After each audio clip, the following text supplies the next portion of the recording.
จ้อยบาดนี้พี่น้องทอดกินไก่กินเก่าของน้องสอนเป็นช่วยมาบาดก็เห็นรอยยิ้มของน้องเพิ่นพี่น้องบาดนี้เนาะได้เนาะโดยเวลายังครับทักทายสบายดีปะลุงเนี่ยสบายดีปาลุงฮอดเด้อสั่นฮอดแล้วเด้อเนาะบ้านฮอดซ่องแล้วพี่น้อยเนาะไป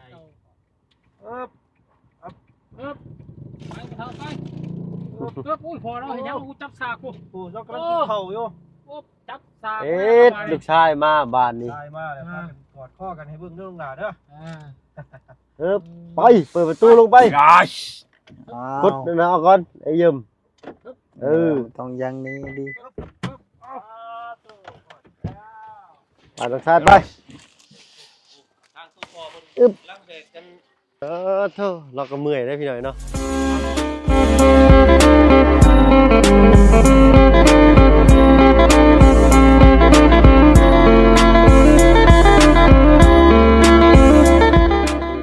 กราบทักทายสบายดีพ่อแม่พี่น้องหมู่เพื่อนกันเบิดสุขคนเนาะ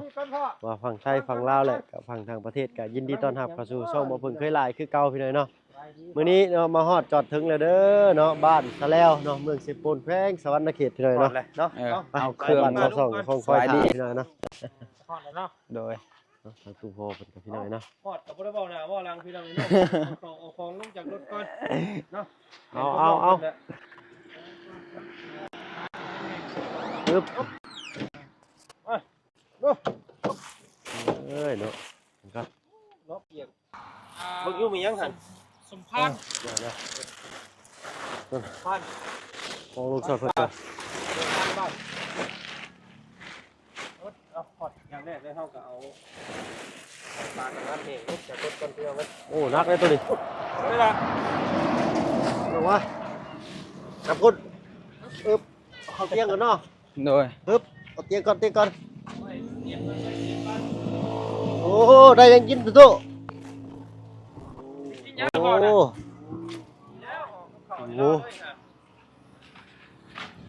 โอ้นี่ลงกันเนาะเอาไปเอามากันมีปลาเนาะปลานิ่มนี่ข้าวเปลือกเอากันเนาะสอนไง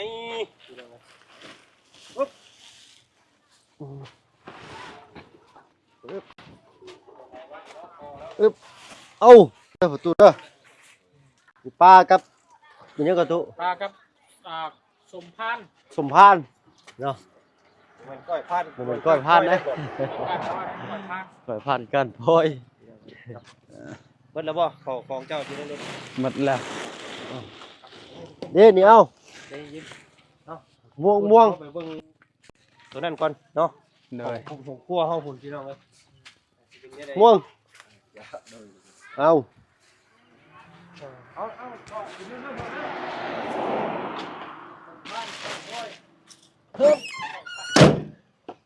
ไปพี่น้องไปเบิ่งเฮือนครัวเพิ่นก่อนห้องครัวเพิ่นเนาะแล้วเลยได้มากันนะพี่น้อยเนาะ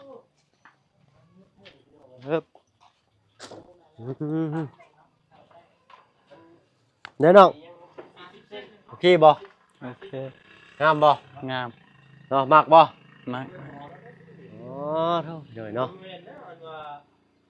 ยิบไม้เชล่าขึ้นนี้เนาะอันนี้เพิ่นยังสิเทพื้นอยู่พี่น้อยเนาะ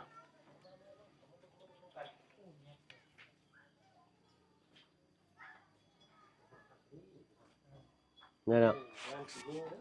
หักบ่ครับเบิ่งแม่นี่วงกบเพิ่นนี่เนียนเลยไม่ดีขนาดนี้ก็ห้องฮอ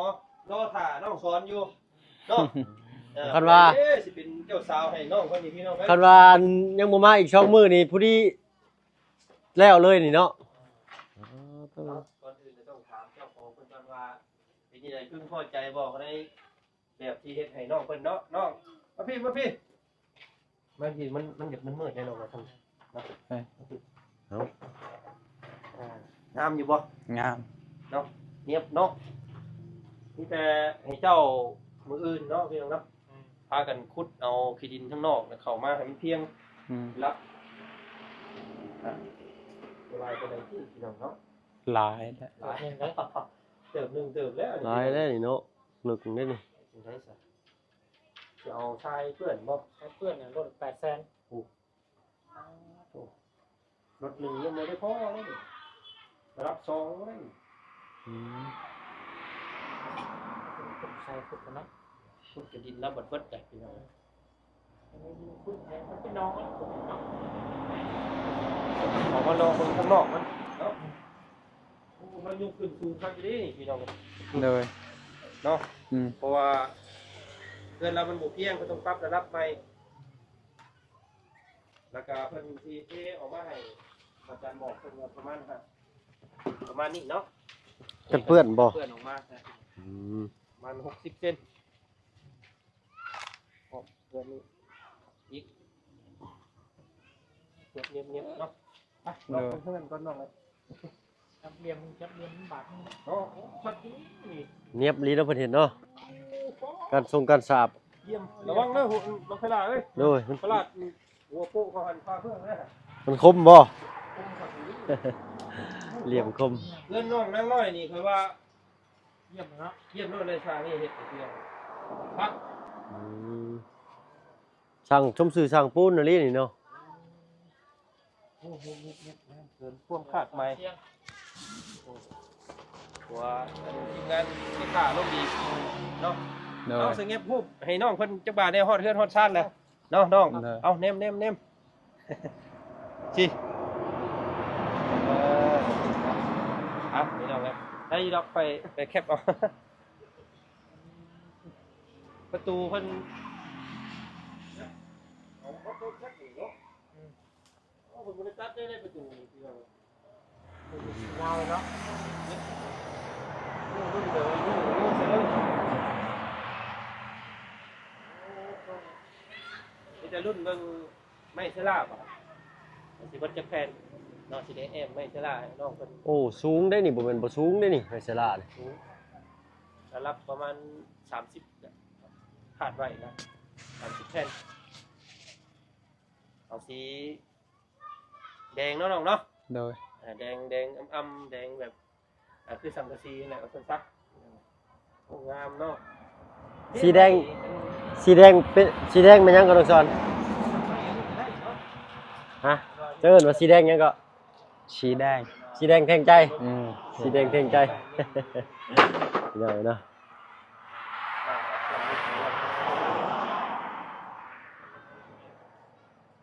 โอ้งามเนาะขอดเพื่อนปุ๊บที่น้องมีแต่แนวงามๆต้อนรับน้องเพิ่นเนาะตัดตาย แน่เนาะรวมใจอยู่บ่ เออ ตายเนาะจะบอกพอตัวพอว่าบัดเรื่องใช่ เนาะไ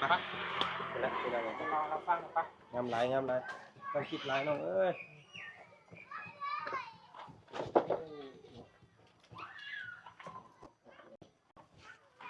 อันนี้เราจะฝากอันนี้เนาะเอาพอกินเลยเอามานั่งลงกับทุกพ่อคนก่อนนี่เอาอัดไว้ทางสอนมานั่งกินมันจังเลยแจ้ง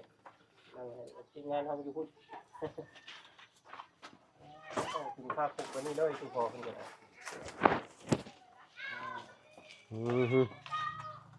ถ้วยคือว่ามีอยู่บ่ตัวบ่อ๋อตัวเอ้า นี่ กล้ ก็ อง นี่ ก็ได้ นี่เอาตัวนี้ก็เอาแค่นี่ลูกชายเจ้าซื้อมาให้กับมือได้นี่เป็นแลนลงไปเมื่อกี้นี่เนาะก็เคยอันกินอยู่บ่อันว่าอันนี้สิ้นพานเคยกินอยู่บ่พาน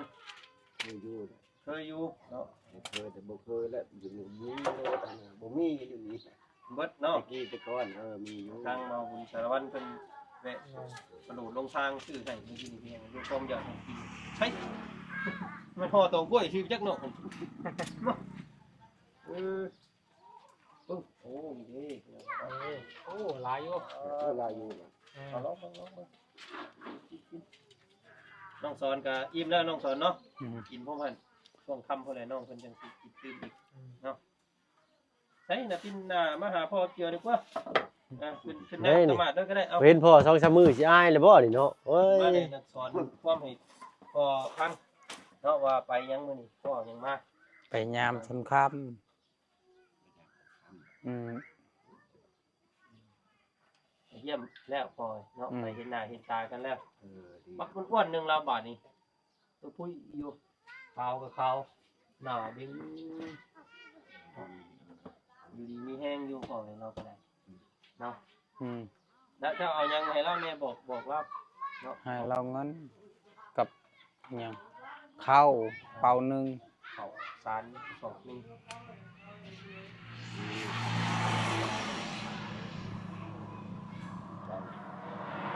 คิดไปบางทีนั้นไม่ได้บอกพอเลยแล่นไปแล่นมาก็ดีโอ้แล้วมันลงกับเบาจัดแล้ว ไอ้โตเมาเหล้าไผสิบอกน้องสงบสงะ ดีใจแล้วดี เพราะว่าแนวอื่น บ่ได้ ส กิน งบ นี่ ส เนาะ งะ 2-3 มื้อลูก จัก บ่ได้อยู่ ไผสิบ่ได้กินข้าวบ่ได้กินก็ตายละคนแหละ ลูกบ่อยากให้ เขาเย็นยังเหือนเขาบูจัก คือแม่นเขาบอกมื้อนั้นเราลืมเนาะ นั่นเขาลืมเลย เพิ่นเมาเขาบอกอยู่แต่ว่าเพิ่นลืม ลืมไปก่อน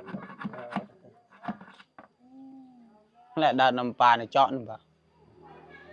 ก็เป็น เราให้เขาพาน้องเพิ่นมาออดเพิ่นออดซ่านเป็นอันบ่ปลอดภัยเนาะได้ทั้งเข้าได้ทั้งของฝากของต้อน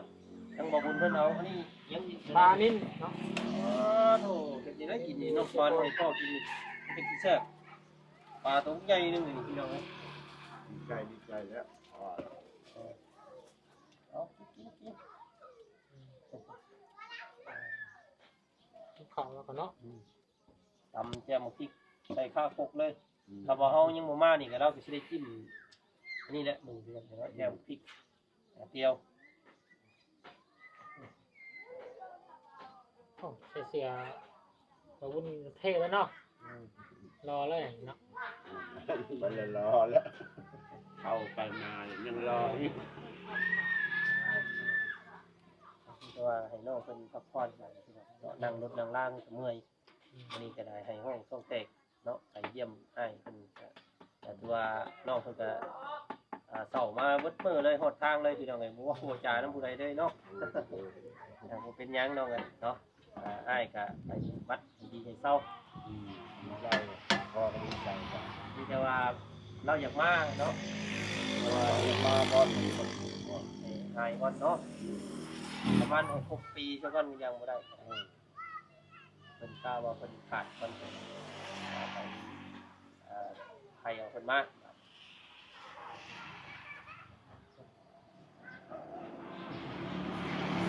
บัดนี้พ่อเพิ่นกินข้าวแล้วเฮาเอานี่ขึ้นปล่อยเพิ่นก่อนเนาะไปเอาเพิ่นไว้ทั้งเรือนให้มันแล้วตั้งป้าไว้นี่หอกไก่มาซับมึงบ่ได้เนาะอันนี้มา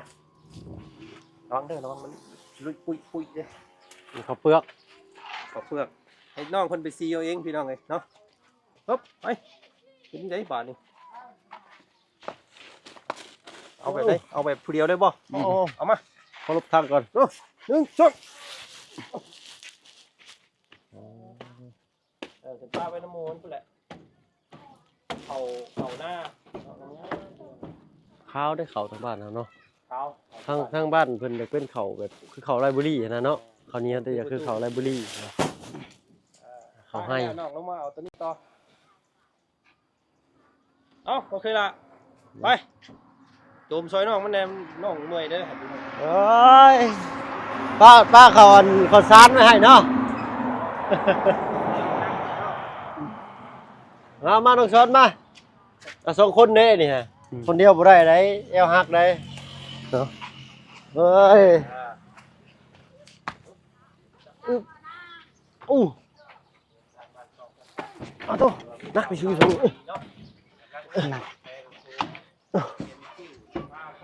ไปใส่นอกไว้หิวป่ะ นี่ปะนี่ เอาบนบ่หัวเด้อ บ่หัวได้นี่เนาะ เอาตั้งรถทางเจ้าเหนื่อยบ่ไป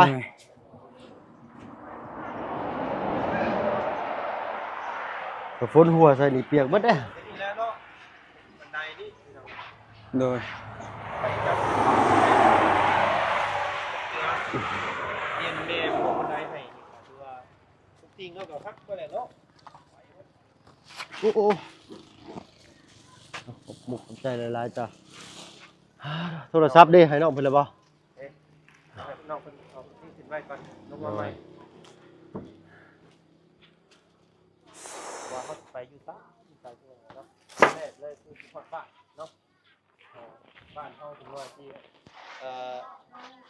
บ้านนอกธุรกันดารซำใดแต่ว่าก็คิดฮอดเด้เนาะหมู่ที่เฮาเกิด นี่คือบ้านห้องเต้า คำเพิ่นว่าแหละพี่น้องเนาะดอกจำปาไปอยู่ซะจะเป็นดอกจำปาคือเก่าเนาะบ่เป็นอย่างอื่นได้เนาะเอามานั่นเนาะคลิปนี้ก็บ่มีหยังหลายพี่น้องเนาะส่งน้องเพิ่นทอดเพื่อนสุดซ่านเรียบร้อยเนาะมีแต่ให้น้องเพิ่นน้ำเนี่ยเนาะน้ำเพิ่นน้ำอันนี้ตามเรื่องน้ำให้น้องเพิ่นนี่ แม่ เด้อน น่าจะเมื่อแรกหน่อยโทรหาเราเอาไปไม่ได้ให้เรามาเข้ามืออื่นเลย แม่นเพราะว่าลำบากนะมาอะไรก็เพื่อเราขึ้นที่แล่นไปผู้ป่วยผู้พี่น้องสั่งน้ำเนาะ สร้างหาน้ำปลาก่อนมือ เอานั่งลงก่อนนั่งลงเอาก่อนเนาะ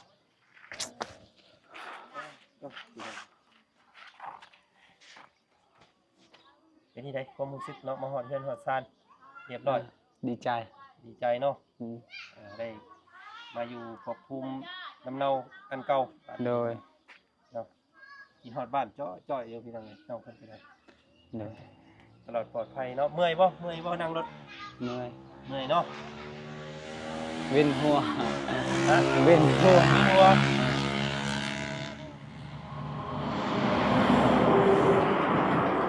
กินยาเนาะกินก็ได้จะมากระเซ้าดอกมันวินหัวเมารถไม่รู้จัก เอารถซื้อ กินหลายก็บ่ดีเด้น้องกับยาน่ะ นอนกับก่อนรถกลับมาปกตินั่นแหละเนาะยินว่าสร้างเพิ่นสั่งไม้มาเองเนาะสั่งไม้ ไม่